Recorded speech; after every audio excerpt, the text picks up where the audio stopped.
జయశంకర్ భూపాలపల్లి జిల్లా కొత్తపల్లి గోరి మండల కేంద్రంలో జననీ మండల మహిళా సమాఖ్య కార్యాలయం ప్రారంభోత్సవ కార్యక్రమానికి ముఖ్య అతిథిగా ఎమ్మెల్యే గండ్ర సత్యనారాయణరావు హాజరయ్యారు.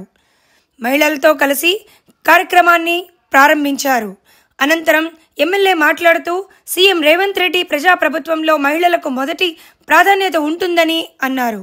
రాష్ట్రంలో ఉన్న మహిళలు ఆత్మగౌరవంతో బతుకుతారని తమ ప్రభుత్వం నమ్ముతుందని అన్నారు.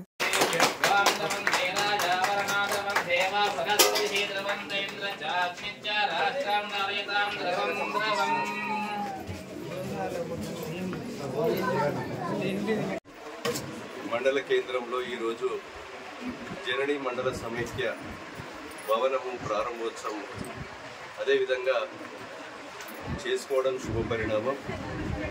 ఈ రాష్ట్రంలో ఉన్నటువంటి ఆడబిడ్డలందరికీ కూడా ఈ రాష్ట్ర ప్రభుత్వం గౌరవనీయులు రాష్ట్ర ముఖ్యమంత్రి రేవంత్ రెడ్డి గారి నాయకత్వంలో 1,00,00,000 మందిని కోటీశ్వరుని చేరడానికి దృఢ సంకల్పం గౌరవ ముఖ్యమంత్రి గారు ఒక పట్టుదలతో ఒక సంకల్పంతో ఈరోజు 18 నెలల నుంచి రాష్ట్రంలో ఉన్నటువంటి ప్రజా సంక్షేమ పథకాలలో మహిళా సోదరిమణులను భాగస్వామ్యులు చేయడమే కాకుండా ఈరోజు 1,00,00,000 మందిని కోటీశ్వరులను చేయాలనే ఒక సంకల్పం.